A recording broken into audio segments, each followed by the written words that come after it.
تمام چیزوں کا تیاریاں اللہ رب العالمین نے پہلے ہی کر دیا ہے. یہاں تک کہ جب بچہ ماں کے پیٹ سے جنم لیتا ہے, کیا ڈائریکٹ وہ کبھی کھانا کھاتے ہوئے دیکھے ہیں؟ کہیں چاول کھایا ہے؟ کبھی روٹی اس نے کھایا ہے؟ یا تو پانی اس نے پیا ہے؟ نہیں, کبھی بھی نہیں اس نے کھایا ہے نہ پیا ہے. میرے بھائیو, السلام علیکم ورحمۃ اللہ وبرکاتہ.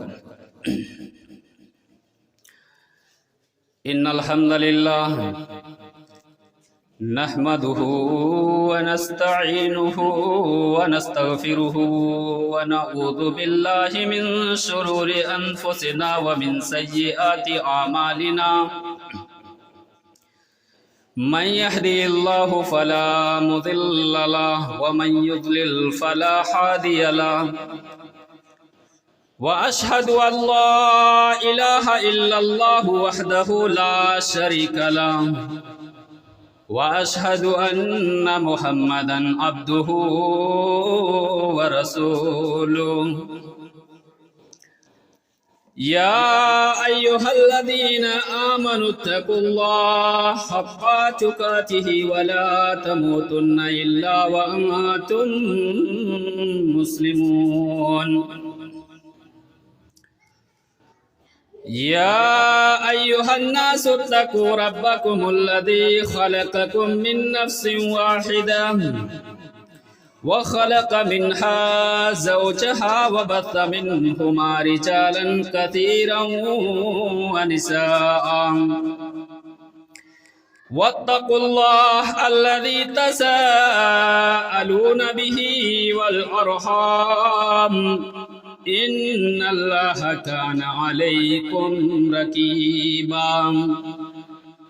يا أيها الذين آمنوا اتقوا الله وقولوا قولا سديدا يصلح لكم أعمالكم ويغفر لكم ذنوبكم ومن يطع الله ورسوله فقد فاز فوزا عظيما. أما بعد فإن خير الحديث كتاب الله وخير الهدي هدي محمد صلى الله عليه وسلم وشر الأمور محدثاتها وكل محدثة بدعة وكل بدعة ضلالة وكل ضلالة في النار. أعوذ بالله من الشيطان الرجيم. بسم الله الرحمن الرحيم. يوم نقول لجهنم هل امتلأت وتقول هل من مزيد وأزلفت الجنة للمتقين غير بعيد. هذا ما توعدون لكل أواب حفيظ. أعوذ بالله من الشيطان الرجيم. بسم الله الرحمن الرحيم. وما خلقت الجن والإنس إلا ليعبدون. وقال تعالى في موضع آخر وأقيموا الصلاة وآتوا الزكاة واركعوا مع الراكعين.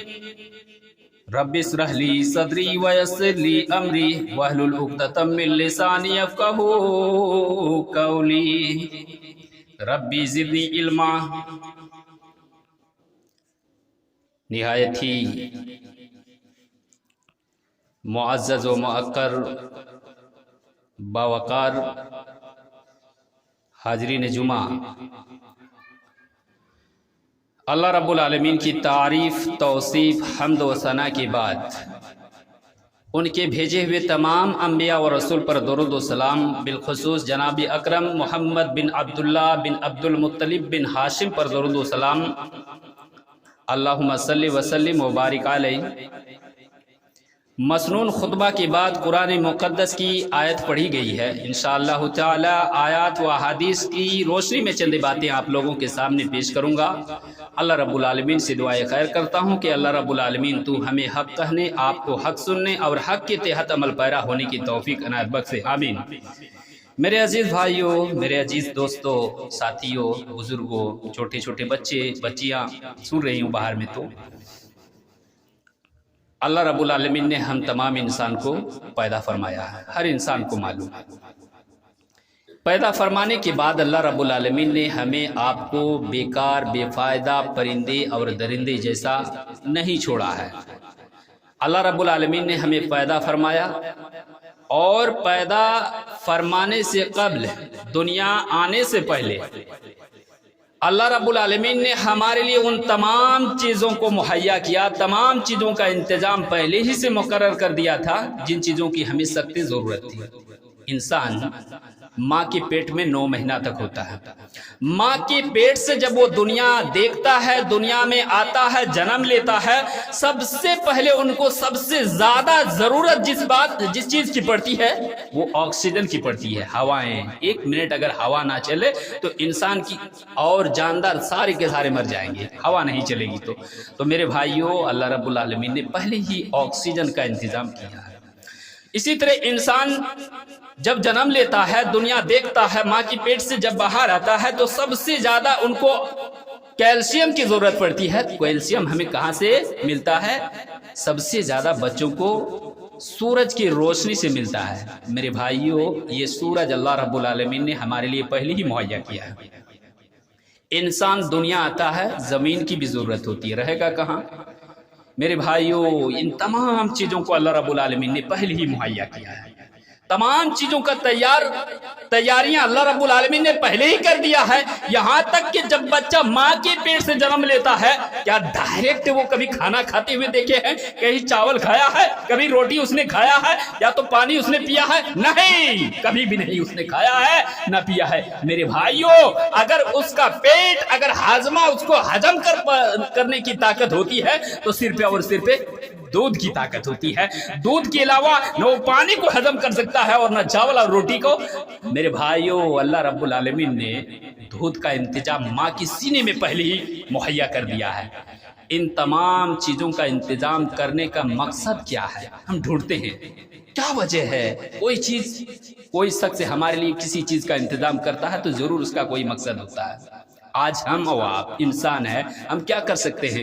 ایک آم کا پیڑ لگاتے ہیں، جب پودا ہوتا ہے چھوٹے سے ہم سینچنا شروع کر دیتے ہیں، پانی ڈالتے ہیں، وقت ضرورت پر اس کو دیکھ بھال کی ضرورت پڑتی ہے، ہم جاتے ہیں دیکھتے ہیں۔ جیسا وہ پیڑ بڑا ہو جاتا ہے، آم پھلنے کا لائق ہو جاتا ہے، بھلا بتائیے آپ کا مقصد کیا تھا؟ کہ جب آم بڑا ہو جائے گا، آم دے گا اور آم سے ہم استفادہ کریں گے، فائدہ ہمیں ملے گا۔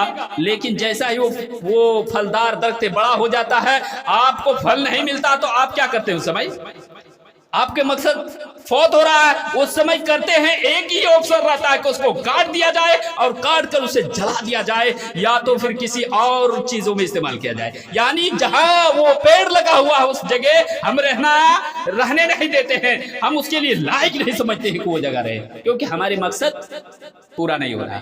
تو اللہ رب العالمین کا بھی ہم پر ایک مقصد ہے۔ کیا مقصد ہے؟ قرآن پڑھیں گے تو معلوم ہوگا۔ قرآن کہہ رہا اللہ رب العالمین وَمَا خَلَقْتُ الْجِنَّ وَالْإِنسَ إِلَّا لِيَعْبُدُونَ۔ میرے بھائیوں، میرے عزیز دوستوں، قرآن پڑھیں گے، قرآن کی تلاوت کریں گے، قرآن کا اگر مطالعہ کریں گے تو آپ کو معلوم یہ ہوگا کہ اللہ رب العالمین نے ان تمام چیزوں کو کیوں انتظام کیا ہے، ان تمام چیزوں کی تیاری پہلے ہمارے لیے کیوں کر دیا ہے۔ یہ سورج کی روشنی، یہ زمین، یہ آسمان، یہ پہاڑ، یہ ہوائیں، ان تمام چیزوں کو کیوں بنایا ہے؟ اس کا جواب ایک ہی ملے گا، وَمَا خَلَقْتُ الْجِنَّ وَالْإِنسَ إِلَّا لِيَعْبُدُونَ۔ انسان سے ہمیں روزی روٹی کی کوئی ضرورت نہیں ہے، انسان سے ہمیں لڑائی کی کوئی ضرورت نہیں ہے، انسان کی طاقت سے ہمیں کوئی ضرورت نہیں ہے۔ اگر ہمیں ضرورت ہے تو وہ صرف اور صرف وہ میری عبادت کریں۔ میں اسی مقصد کے لیے پیدا فرمایا ہوں۔ یہ ہاتھ میں نے دیا ہے دنیا کو دیکھنے کے لیے، 2 آنکھیں ان کے شریر پر ڈال دیا ہے۔ میرے بھائیوں، دنیا کو سمجھنے کے لیے عقل ان کو دی ہے۔ کیوں؟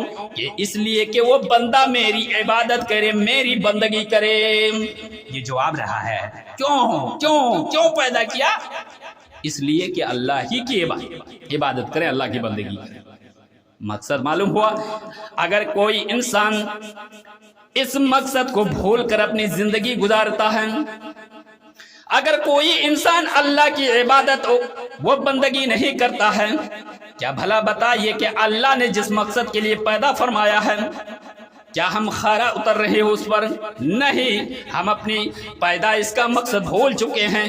مان لیجئے اگر اللہ نے ہمیں نماز کے لیے پیدا کیا ہے، اگر نماز نہیں پڑھتے ہیں، 5 وقت کی نماز اگر فوت کر دیتے ہیں، اگر 5 وقت کی نماز ہم نہیں پڑھتے ہیں، میرے بھائیوں مسجد سے آواز آتی ہے حیا علی الصلاۃ حیا علی الفلاح، آؤ نماز کی طرف، آؤ کامیابی کی طرف، اگر نہیں کرتے ہیں تو سمجھ لیجیے اللہ رب العالمین نے جس مقصد کے لیے ہمیں پیدا فرمایا ہے بیکار ہو رہا ہے، برباد ہو گیا۔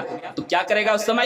اللہ جب ہم مر جائیں گے، دنیا سے ہم چلے جائیں گے، اللہ سے ملاقات کریں گے، اللہ سے ملیں گے، اللہ ہم سے ناراض ہو جائے گا، اور اللہ رب العالمین جب ناراض ہوگا تو ہمیں ہمارے لیے ایک ہی ٹھکانہ تیار کیا ہے، اللہ رب العالمین ہمیں جہنم میں ڈال دے گا۔ جس طرح ہم آم کی مثال ہم نے رکھی ہے آپ کے سامنے کہ آم نہیں پھلا تو آپ نے آگ میں ڈال دیا۔ اللہ رب العالمین کا مقصد اگر ہم نہیں کر پا رہے ہیں تو ہمیں اللہ رب العالمین آگ میں ڈال دے گا۔ تو اللہ کا راہ کہ ہم نے اپنی عبادت اور بندگی کے لیے پیدا فرمایا۔ ایک اور سوال یہاں ہوگا کہ عبادت ہی کے لیے پیدا فرمایا ہے تو عبادت کیا ہے؟ عبادت کس چیز کے نام ہے؟ میرے بھائیوں اس کا معنی سننا ہوگا، پڑھنا ہوگا، سیکھنا ہوگا کہ عبادت کیا ہے۔ اگر پوری رات اور پورا دن اگر انسان اللہ ہی کی عبادت کرتے جائے تو کھائے گا کیا؟ میرے بھائیوں ہم عبد ہیں، اللہ معبود ہے، غور سے سنیے گا، ہم عبد ہیں، اللہ معبود ہے، اور ایک عبد اپنے معبود کے لیے جو بھی کام کرتا ہے، اپنے اللہ کو خوش کرنے کے لیے جو بھی کام کرتا ہے وہ عبادت میں شمار ہو جاتا ہے۔ بہت آسان جواب ہے، عبادت کے لیے پیدا فرمایا تو عبادت کا معنی ڈھونڈے۔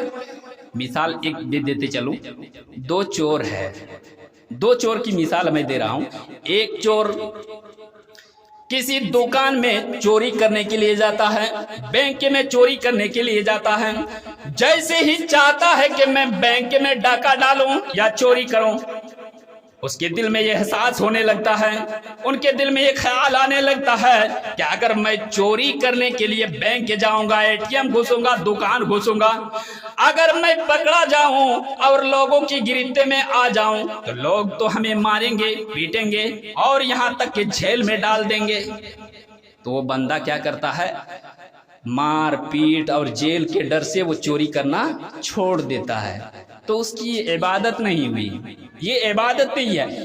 دوسرا وہ چور ہوتا ہے جب ڈاکہ ڈالنے کے لیے بینک تک پہنچتا ہے، دکان تک پہنچتا ہے، دل میں یہ احساس گزرتا ہے کہ اللہ رب العالمین نے تو ہمیں چوری کرنے سے منع کیا ہے، اللہ کا خیال آنے لگتا ہے، مار کی نہیں، چوری کی نہیں، مار کی نہیں، جیل کی نہیں، پولیس کی نہیں، بلکہ یہ خیال آنے لگتا ہے کہ اللہ نے ہماری اوپر چوری کو حرام کیا ہے، چوری کی کمائی کو ہمارے لیے حرام قرار دیا ہے، میرے لیے کھانا بھی حرام ہوگا، چوری کرنا بھی حرام ہوگا، اور تو اور اللہ اس کام سے ناراض ہو جائے گا، اللہ خوش نہیں ہوگا، اور اللہ اس کی بدولت ہمیں جہنم میں پہنچا دے گا۔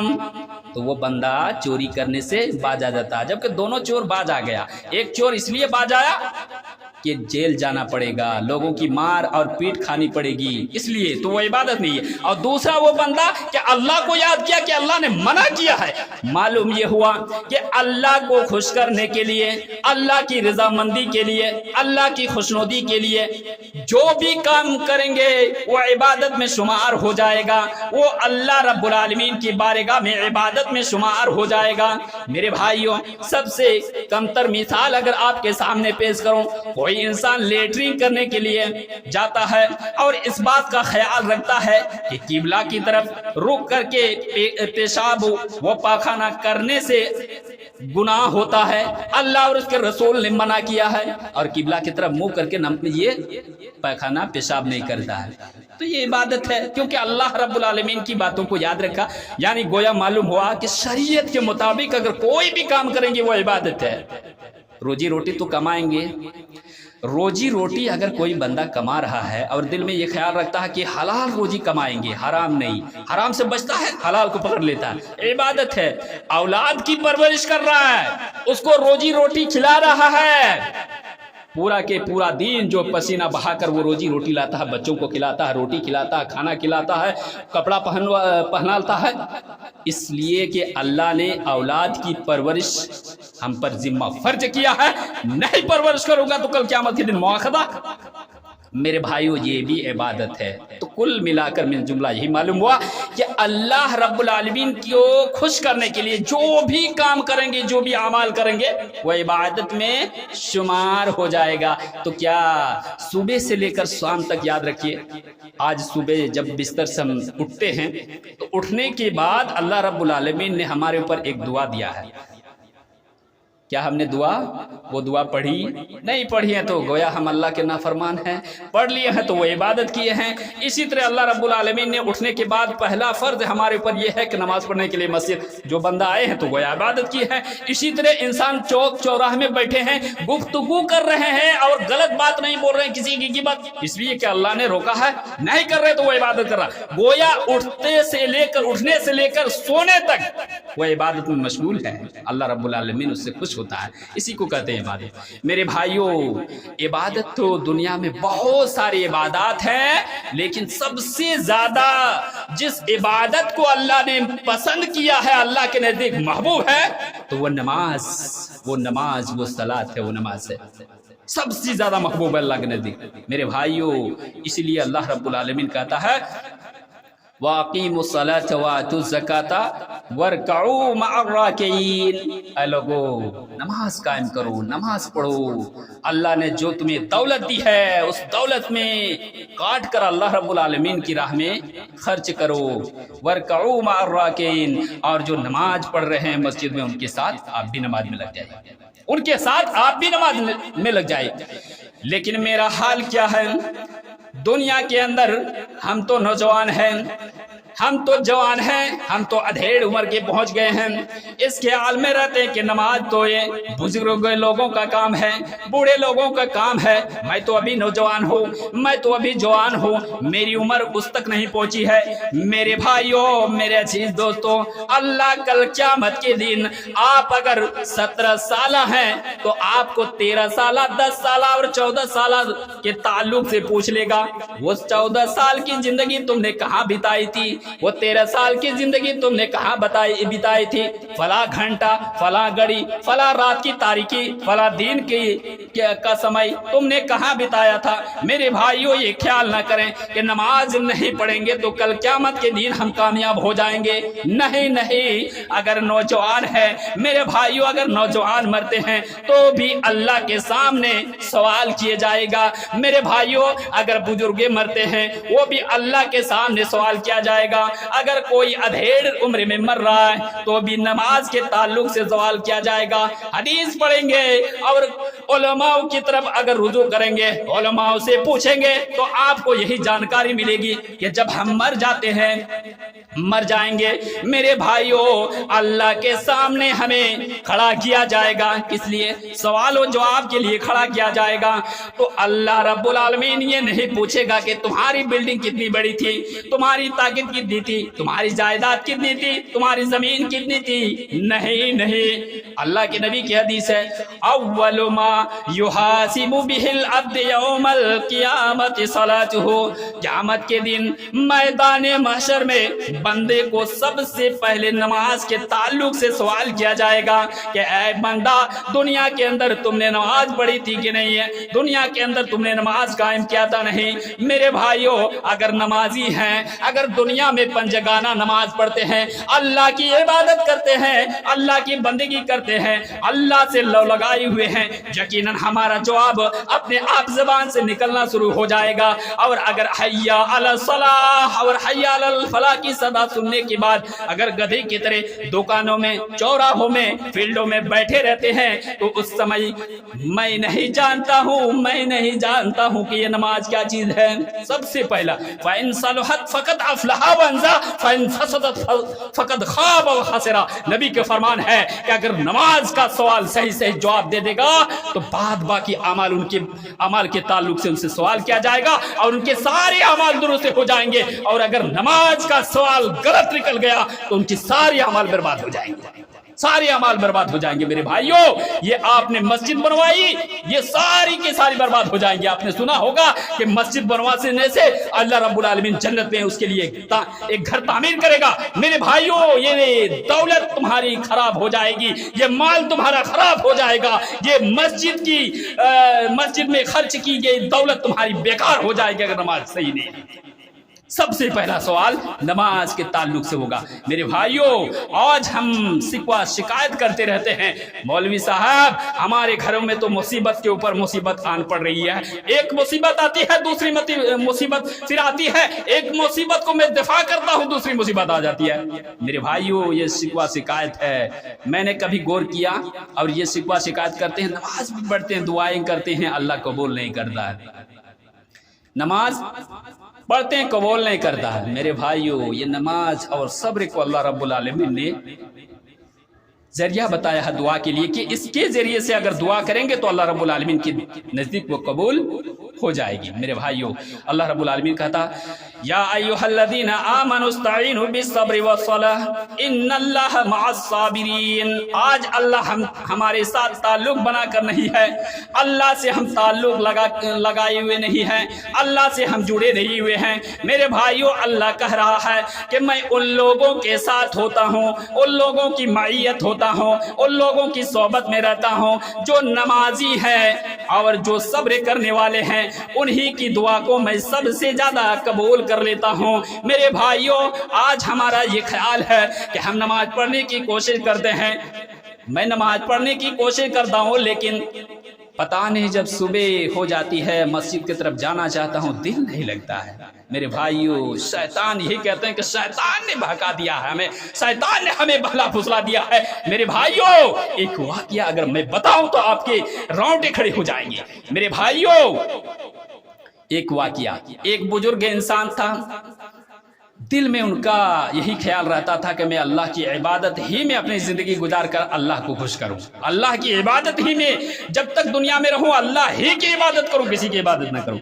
मेरे भाइयों, शैतान उसके ऊपर लग जाता है कि मैं इस बूढ़े आदमी को, बुजुर्ग को कैसे बहला फुसला को नमाज से उनको दूर हटा दूं। मेरे भाइयों, एक रात की बात है, उसका घर, बुजुर्ग का घर और मस्जिद थोड़ा फासला में था, मस्जिद कुछ दूर में थी और उसके घर और मस्जिद के माबैन दरमियान में एक वादी थी, एक गड्ढा था। गड्ढा होने से बुजुर्ग होता है तो उनको तकलीफ तो होती है, उसमें पानी रहेगा, हो सकता है कीचड़ भी रहा होगा। मेरे भाइयों, रात की तारीकी में इशा के वक्त वो बुजुर्ग आदमी नमाज पढ़ने के लिए मस्जिद तक जाता है, बीच रास्ते में पहुंचता है, वादी के करीब पहुंचता है। मेरे भाइयों, गड्ढा के करीब पहुंचता है, वहां एक शैतान होता है, उसे ढकेल कर गिरा देता है। उसका कपड़ा भी खराब, सारा लिबास खराब हो जाता है। अब लिबास खराब हो गया तो मस्जिद तक कैसे पहुंचेगा, नमाज कैसे पढ़ेगा, जबकि तहारत में नमाज है। अब बताइए कि नमाज पढ़ने के लिए मस्जिद कैसे जाएगा। वहां से वो बूढ़ा आदमी फिर घर की तरफ रुजू करता है, फिर घर तक पहुंचता है, फिर लिबास बदल लेता है, फिर दिल में ये ख्याल आता है कि मैं आज नमाज मस्जिद ही में पढ़ूंगा। आज हमारा ख्याल है कि एक बार कुछ हो जाए, टाइम लॉस हो जाएगा तो हम घर ही में पढ़ लेते। मेरे भाइयों, बुजुर्ग आदमी का दिल में ये ख्याल था कि मैं घर में नमाज नहीं पढ़ूंगा। कपड़ा बदलता है, लिबास चेंज करता है और चेंज करने के बाद फिर मस्जिद की तरफ जाना चाहता है। वही वादी पर पहुंचता है जहां पहली बार गिरा था। जैसे ही पहुंचता है फिर शैतान उसको ढकेल के गिरा देता है, फिर लिबास खराब, फिर दूसरी बार घर की तरफ जाता है, पहुंचता है, लिबास चेंज करता है, कपड़ा बदलता है, बदलने के बाद फिर मस्जिद की तरफ आना शुरू कर देता है। जब वही वादी पर पहुंचता है जहां 2 बार पहले ही गिर चुका था। मेरे भाइयों, जब वादी पहुंचता है, गड्ढा तक पहुंचता है, पहुंचता है तो क्या देखता है कि एक शख्स चिराग ले खड़ा हुआ है, लालटन लेकर खड़ा है। मेरे भाइयों, वो बुजुर्ग तीसरी बार आ रहा था कि देखता है कि एक शख्स, एक आदमी लालटेन लिए खड़ा है ताकि वो गड्ढा में गिरे नहीं।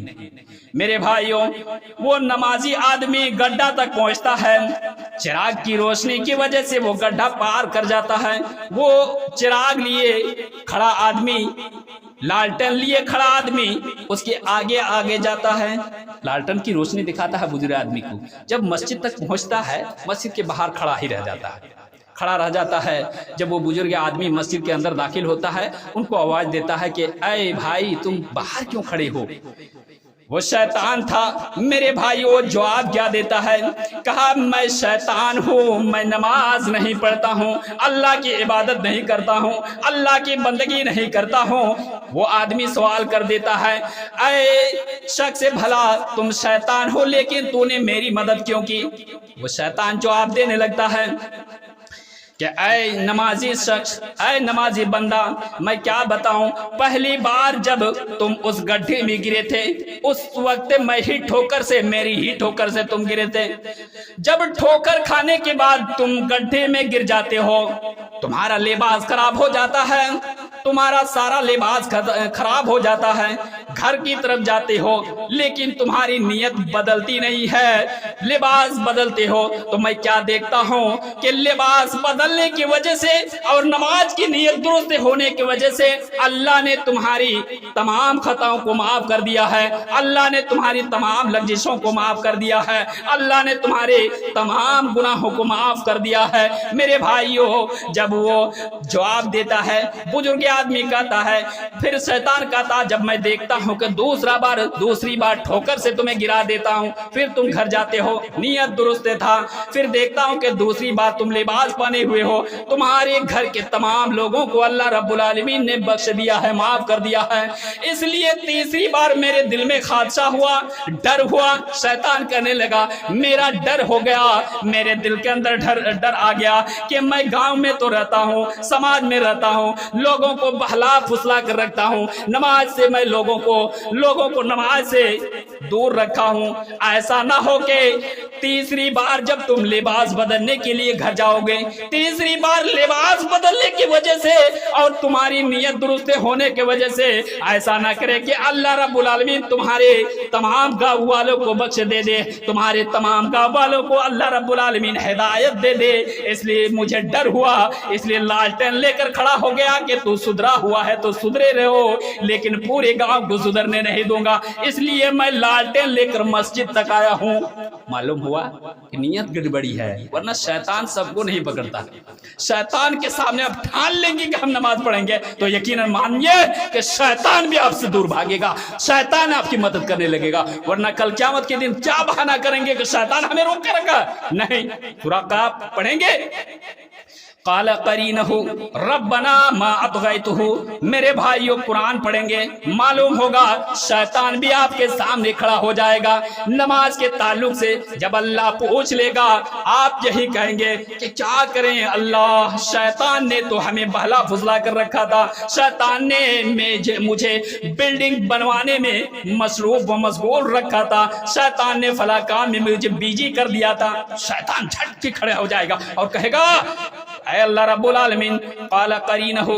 करीन में अच्छा अरबी शब्द आप पढ़े होंगे तो मालूम होगा कि अरबी में दोस्त के लिए दो शब्द आए, करीन और सदीक। और सदीक ऐसे दोस्त को कहते हैं कि कभी कभी आपसे जुदा भी हो सकता है, लेकिन करीन ऐसे दोस्त को कहे जाते हैं जो हमेशा जिस्म में चिमटा हुआ रहता है। तो यहाँ कुरान के अंदर, यहाँ सूरा काफ के अंदर अल्लाह रब्बुल आलमीन ने करीन का लफ्ज़ इस्तेमाल किया है। मेरे भाइयों, ऐसा दोस्त जो हमेशा जिस्म में लिपटा हुआ चिमटा हुआ रहता है, वो दोस्त कहेगा, नहीं, इस बंदे को मैंने बहलाया नहीं, मैंने फुसलाया नहीं, बल्कि ये खुद बहका हुआ था, बहका हुआ पाकर मैं इसको पकड़ लिया था। मेरे भाइयों, आप ये बहाना ना करें कि शैतान हमें बहला फुसला कर हमें नमाज जैसी इबादत से महरूम रख रहा है। नहीं, बल्कि आप जब तक शैतान नहीं बनेंगे, शैतान आपके पीछे नहीं रहेगा। मेरे भाइयों, ये नमाज बहुत ही बेहतरीन चीज है, बहुत बेहतरीन इबादत है। अल्लाह रब्बुल आलमीन के नजदीक ये बहुत बेहतरीन इबादत है। अल्लाह रब्बुल आलमीन आलमीन इस इबादत को बहुत ज़्यादा पसंद करता है। मेरे भाइयों, आज हमारा ख्याल क्या है कि हम नमाज उस वक्त पढ़ेंगे जब हमारी उम्र 30, 32, 35 की हो जाएगी, तब नहीं, ऐसा ख्याल ना करें। अगर हो सकता है 35 में नमाज पढ़ रहे होंगे, 20 साल ही के ताल्लुक से अच्छा पूछ ले, अल्लाह क्या जवाब दे पाएंगे? आपको क्या मालूम कर 35 साल देखने को आपको मिल जाए? नहीं, हर वक्त मौत के लिए तैयार रहे। कब किसके पास मौत आ जाएगी, और मौत की टिकट जिसके हर एक को मौत की टिकट मिली है, और टाइम जब मौत का टाइम जब आएगा तो ऑटोमेटिक जो मौत आपके करीब आ जाएगी। मेरे भाइयों, ये उम्र का कोई लिमिट सीमा नहीं है, लिमिट टाइम नहीं है कि फला समय में आप मरेंगे, फला उम्र में आप मरने वाले हो, नहीं, बल्कि हर वक्त आप अल्लाह रब्बुल आलमीन से मिलने की तैयारी कीजिए कि अल्लाह हमसे खुश हो जाएगा और अल्लाह रब्बुल आलमीन से हम भी खुश होने वाले हैं, अल्लाह रब्बुल आलमीन से हम खुश हो जाएंगे। ये हमारे नमाज पढ़ने की जरूरत है। मेरे भाइयों, आज हमारा ख्याल है, अल्लाह का हक है कि अल्लाह की इबादत हम करें।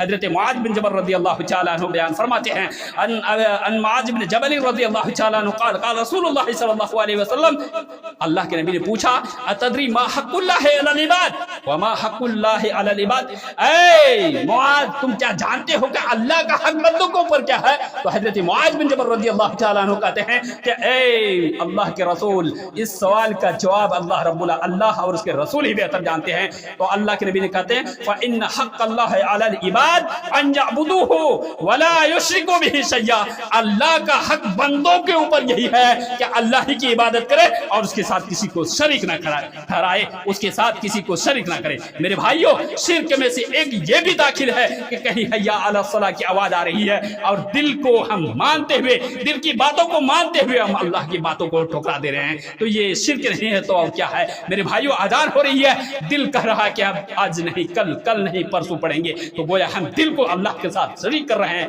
मेरे भाइयों, कल क़यामत के दिन कामयाब नहीं होंगे और अल्लाह का हक हमने अदा नहीं किया, और कल क़यामत के दिन इसके ताल्लुक से हमें मुआखज़ा भी किया जाएगा। नमाज से क्या फ़ायदा है? बेशक, किसी शायर ने क्या है को कहा, बेशक नमाज रोकती है हर बुराई से। आज जो हम गुनाह के ऊपर गुनाह कर रहे हैं, हमारे नौजवान घर में बच्चे हैं गुनाह में मुब्तला हैं, ज़िनाकारियों में मुब्तला है, शराबखोरियों में मुब्तला है, मेरे भाइयों हराम काम में मुब्तला है। आज हम कभी ख्याल किए हैं कि हमारे बच्चे सही रास्ते पर गामजन क्यों नहीं हो रहे हैं? मेरी औलाद सही रास्ते पर गामजन क्यों नहीं हो रही है? मेरी औलाद हलाल कमाई की तरफ क्यों जोर नहीं दे रही है? एक ही सवाल हमारे अंदर गुजरा चाहिए कि मेरा बच्चा को, मेरी औलाद को सही रास्ते पर कैसे लाऊं? ये सवाल आपके अंदर होना चाहिए। आज हमारा यही शिकवा शिकायत है कि मेरा बच्चा, मैं तो उम्र दराज हो चुका हूँ, मेरी उम्र तो 60 साल 70 साल, मेरे अंदर वो ताकत नहीं रही, वो कुव्वत नहीं रही कि अब काम करके मैं रोजी रोटी लाऊंगा, मैं काम करके एक लुकमा भी अपने मुंह पर डालूंगा। मेरे भाइयों, लेकिन ये शिकायत करते हैं कि मेरी औलाद मेरी बातों को नहीं मानती है, मेरी औलाद मेरी नाफरमानी कर रही है। मेरे भाइयों, एक ही जवाब मिलेगा कि आपने नमाज नहीं पढ़ी है, आपकी औलाद ने नमाज कभी नहीं पढ़ी है। इसलिए अल्लाह के नबी ने कहा, मुरू औलादकुम बिस्सलात, ऐ लोगों, तुम अपनी औलाद को नमाज की तलकीन करो,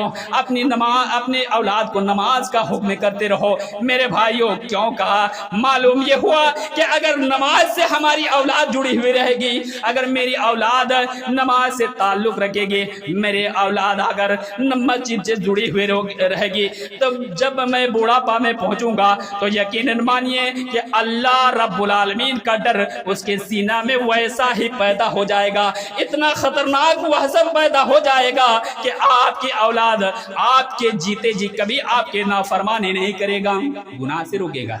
बेशक नमाज रोकती है हर बुराई से, होती है हर बुराई मुबद्दल भलाई से। बेशक नमाज रोकती है हर बुराई से, होती है हर बुराई मुबद्दल भलाई से। खुद फायदा नमाज का देखा करेंगे आप, हम कितने नासेपास हैं सोचा करेंगे आप। किसी शायर ने क्या ही खूब कहा है कि आप नमाज पढ़ेंगे उनका फायदा आपको मिलते जाएगा, और आपके दिल में ये एहसास भी आएगा कि हम कितने ज़्यादा हम अल्लाह रब्बुल आलमीन की नाफरमानी कर रहे हैं, कितना ज़्यादा अल्लाह रब्बुल आलमीन से हम रूठे हुए हैं। मेरे भाइयों, अल्लाह रब्बुल आलमीन हमसे कितना ज़्यादा नाराज़ है आपको मालूम हो जाएगा। आज तो हमारी उम्र बीत रही है, दिन के ऊपर दिन गुजरता जा रहा है। मेरे भाइयों, ऐसा है, दिल में ये ख्याल रखें कि नमाज पढ़ने वालों को भी दिन गुजर रहा है, जो नमाज नहीं पढ़ते उनका भी दिन गुजर रहा है। मेरे भाइयों, अल्लाह करा ऐ मेरे बंदे, तुम्हारा वो दिन तो गुजर रहा है जो दुनिया में तुम्हें दिन मिला है, उस दिन के बारे में याद कीजिए जो एक दिन 50 साल का होगा। ऐसा दिन होगा जो गुजरने वाला नहीं है। ये दिन तो तुम्हारा गुजर रहा है, ये रात तुम्हारी गुजर रही है। उस दिन को भी याद करो कि 50 साल 50,000 साल का एक दिन होने वाला है। कहाँ बचेंगे? नमाज पढ़िए, नमाज पढ़िए। नमाज से आप रुगरदानी करेंगे तो कभी भी सक्सेसफुल नहीं हो सकते हैं, कामयाब नहीं हो सकते हैं। मेरे भाइयों, नमाज पढ़ेंगे तो हर गुनाह आपसे छट जाने वाले हैं। मेरे भाइयों, अल्लाह के नबी जनाब मोहम्मद रसूलुल्लाह सल्लल्लाहु अलैहि वसल्लम की हदीस है कि अल्लाह के नबी पतझड़ के मौसम में, अभी पतझड़ का मौसम चल ही रहा है, हवा हल्की हल्की हवा चल रही है, धूप हल्का हल्का है। मेरे भाइयों, ऐसे मौसम को पतझड़, मौसम खज़ां, मेरे भाइयों, ऐसे ही मौके पर अल्लाह के नबी बाहर तशरीफ ले जाते हैं। अल्लाह के नबी खरज ज़मन अश-शताए वल वरक़ यतहाफ़तु फ़अख़ज़ बिग़ुस्नैन मिन शजरतिन। अल्लाह के नबी पतझड़ के मौके पर मैदान तशरीफ ले जाते हैं, बाहर तशरीफ ले जाते हैं, दो शाखों को पकड़ते हैं, दो शाखों को पकड़ते हैं, दो दरख्ते के दो टहनियों को पकड़ते हैं, हिलाते हैं। क्या होता है? पत्ते जब सूखे हुए होते हैं वैसे तो हवा में गिरते ही हैं, लेकिन हल्का टच अगर कर दीजिएगा तो सारी पत्तियां जमीन पर आ जाएंगी।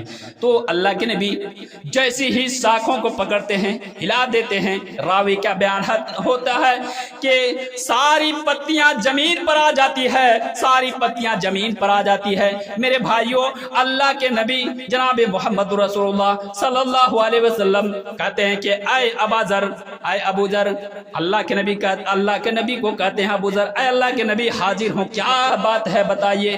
कहा कि एक बंदा इन्ना अब्दल मुस्लिमा लियुसल्ली सलाता युरीदु बिहा वजह अल्लाह। मेरे भाइयों, अल्लाह के नबी जवाब देते हैं, एक मुसलमान बंदा जब अल्लाह को खुश करने के लिए, अल्लाह की रजामंदी के लिए, अल्लाह को खुश करने के लिए अगर 5 वक्त की नमाज पढ़ता है तो उसके बदन से भी वैसे ही उनके बदन से गुनाह झड़ जाते हैं जिस तरह दरख्त से पत्तियां झड़ रहे हैं। नमाज से गुनाह माफ, नमाज से गुनाह माफ हो जाते हैं। इसी तरह एक और हदीस है, अल्लाह के नबी फरमाते हैं, लौ अन्ना नहरन बिबाबि अहदिकुम यगतसिलु कुल्ल यौमिन 5 मर्रातिन हल यबका मिन तरनिही शैउन क़ालू ला यबका मिन तरनिही शैउन क़ाल फज़ालिका मसलु सलावातिल 5 यमहुल्लाहु बैनल खताया। हज़रत अबू हुरैरा रावी हदीस है, बयान फरमाते हैं अल्लाह के नबी सहाबा से फरमाते हैं, ऐ सहाबा, ऐ दोस्त, बताओ अगर तुम्हारे घर के दरवाजे के जस्ट बगल में नहर हो, नदी हो, अगर कोई बंदा दिन के 24 घंटे में 5 बार गुस्ले करता है, 5 बार अपने बदन को धोता है, क्या उसके बदन पर कोई मैल व कुचल बाकी रहेगा? सहाबा जवाब देते हैं कि ऐ अल्लाह के नबी, अगर 5 मर्तबा अपने बदन को कोई धोएगा, अपने बदन को कोई साफ करेगा तो उसके बदन पर मैल व कुचल कहाँ बाकी रहेगा? बाकी रह नहीं सकता है। तो अल्लाह के नबी ने क्या ही बेहतरीन जवाब दिया कि यही 5 नमाजों की मिसाल है, यही 5 नमाजों की मिसाल है कि अगर एक बंदा अल्लाह को राजी करने के लिए नमाज पढ़ता है तो गोया उसके बदन से सारे गुनाह मिट जाते हैं, सारी खताएं बख्श दी जाती है, सारी लग़ज़िशें अल्लाह रब्बुल आलमीन दरगुजर कर देता है, माफ कर देता है।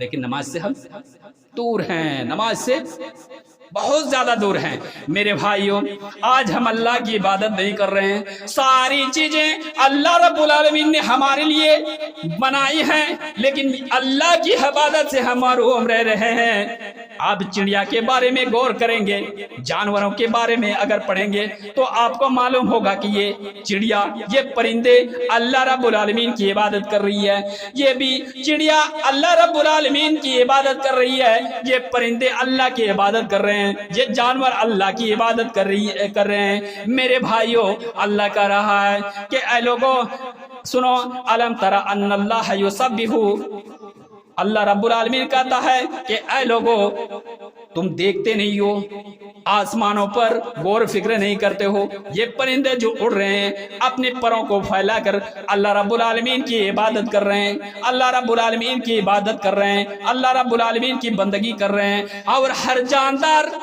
हर जानदार को मालूम है कि उसकी तस्बीह कैसी होती है, उनकी इबादत कैसी होती है।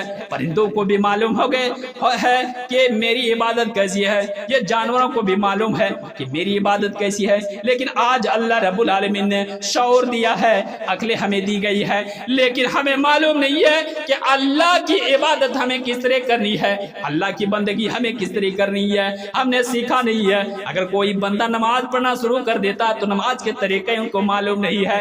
कभी मालूम है? तरीका मालूम नहीं है। नमाज पढ़ रहे हैं, मौलवी साहब से कहाँ पूछेंगे, मौलवी साहब तो ऐसे हैं और वैसे हैं। मेरे भाइयों, मौलवी साहब जैसे भी हैं लेकिन आपकी इबादत गलत है, आपकी इबादत गलत है। मौलवी साहब जैसे ही हैं लेकिन आपकी इबादत दुरुस्त नहीं हो रही है। मौलवी से रुजू कीजिए और मौलवी से पूछिए, यकीनन मानिए कि अल्लाह रब्बुल आलमीन ने हमें यह हुक्म दिया है कि एक अकीदा के ताल्लुक से आप ला इलाहा इल्लल्लाह भी पढ़ते हैं तो सबसे पहले इसका इल्म रखिए, उसके बाद ला इलाहा इल्लल्लाह पढ़िए। फ़अलम अन्नहु ला इलाहा इल्लल्लाह, आप कुरान पढ़िए, मालूम होगा कि ला इलाहा इल्लल्लाह पढ़ने ही से सिर्फ नहीं होता है, बल्कि ला इलाहा इल्लल्लाह के बारे में जानिए, मफाहिम जानिए, माना जानिए, तफसीर जानिए, तभी जाकर आप ला इलाहा इल्लल्लाह पढ़ें। मेरे भाइयों, आज इतनी बड़ी इबादत हम करने जा रहे हैं, नमाज, ना हमें नमाज के तरीका मालूम, ना सुजूद और रुकू के बारे में मालूम, ना क़याम और क़ुऊद के बारे में कोई जानकारी। इसके बावजूद भी डायरेक्ट हम नमाज पढ़ना शुरू कर देते हैं। नमाज तो वैसे भी पढ़ लें, तरीका नहीं, लेकिन बहुत सारे नमाज नहीं पढ़ते। अभी रमजान का महीना आएगा, सब भरी हुई होगी, मस्जिद भरी हुई होगी और इंसान जो मुसलमान होंगे वो नमाज के मुंतज़िर होंगे, नमाज के इंतज़ार करेंगे कि कब नमाज के लिए अजान होगी, मस्जिद जाऊंगा। लेकिन जैसे ही महीना ख़त्म हो जाए माशाअल्लाह हम वहीं के वहीं अटल रहते हैं, वहीं के वहीं चले जाते हैं। तो नमाज बहुत बड़ी इबादत है, अल्लाह रब्बुल आलमीन इस इबादत को पैदा किया। और मैंने शुरू ही में बताया कि अल्लाह ने हमें बेकार नहीं पैदा किया है। आफा हसिबतुम अन्नमा खलकनाकुम अबसा व अन्नकुम अलैना ला तुरजऊन। मेरे भाई, अल्लाह कहता क्या तुम्हारा गुमान है, तुम यही सोच रहे हो कि अल्लाह ने बेकार तुम्हें पैदा किया है? नहीं, बेकार नहीं। अल्लाह कहता वमा खलकनस समावाति वल अर्द वमा खलकनस समा वल अर्द वमा बैनहुमा बातिला। अल्लाह रब्बुल आलमीन कहता आसमान और जमीन और उसके बीच में जितनी चीजें हैं किसी चीज को बेकार नहीं पैदा किया। दूसरी आयत पढ़ेंगे, वमा खलकनस समावाति वल अर्द वमा बैनहुमा इल्ला बिल हक। हर एक चीज को काम के लिए पैदा किया, हर एक चीज काम के लायक है। कभी मालूम होगा कि मच्छर हमारे लिए फायदेमंद है, ये मक्खी हमारे लिए फायदेमंद है। हो सकता किसी बाला, किसी मुसीबत, इस बीमारी को इस मच्छर हटा रही है, ये मक्खियां हटा रही है। अल्लाह रब्बुल आलमीन ने किसी चीज को बेकार नहीं पैदा किया। जब मक्खी को, मच्छर को, किसी चरिंदे परिंदे को बेकार नहीं, तो इतना बड़ा बॉडी बिल्डर बनाकर अक्ल शऊर और फार्म देकर अल्लाह रब्बुल आलमीन ने हमें बेकार नहीं। अफा हसिबतुम अन्नमा खलकनाकुम अबसा, तुम्हारा यही गुमान है कि बेकार नहीं। और तुमको ये मालूम नहीं कि अल्लाह रब्बुल आलमीन की तरफ तुम्हें लौट कर जाना है? ये सवाल होगा। मेरे भाइयों, वक्त भी खत्म है। अल्लाह रब्बुल आलमीन से दुआए खैर करता हूँ कि अल्लाह रब्बुल आलमीन तू हमें नमाज, क्योंकि हमें मौजू यही दिया गया था कि नमाज के ताल्लुक से बोले। अल्लाह रब्बुल आलमीन से दुआ खैर करता हूँ कि अल्लाह रब्बुल आलमीन तू हमें नमाजी बना दे। अल्लाह रब्बुल आलमीन हमारे घर में जो औलाद हैं उनको भी नमाजी बना दे, हमारे गांव को मुस्लिम मुआशरा की तरह बना दे। अल्लाह रब्बुल आलमीन जब तक तू हमें दुनिया के अंदर जिंदा रख, ईमान बिल खैर के साथ जिंदा रख, और जब तू हमें खातिमा दे, ईमान बिल खैर के साथ खातिमा दे। व आखिर दवाना अनिल हम्दुलिल्लाहि रब्बिल आलमीन।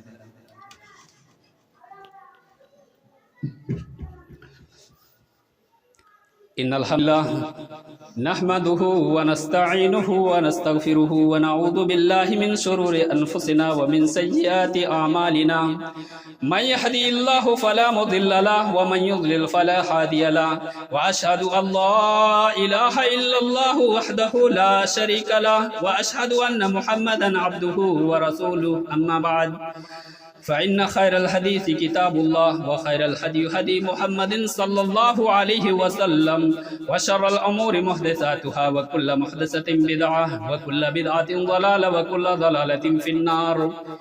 أعوذ بالله من الشيطان الرجيم. بسم الله الرحمن الرحيم. إن الله وملائكته يصلون على النبي يا أيها الذين آمنوا صلوا عليه وسلموا تسليما. اللهم صل على محمد وعلى آل محمد كما صليت على إبراهيم وعلى آل إبراهيم إنك حميد مجيد. اللهم بارك على محمد وعلى آل محمد كما باركت على إبراهيم وعلى آل إبراهيم إنك حميد مجيد. عباد الله رحمكم الله، إن الله يأمر بالعدل والإحسان وإيتاء ذي القربى وينهى عن الفحشاء والمنكر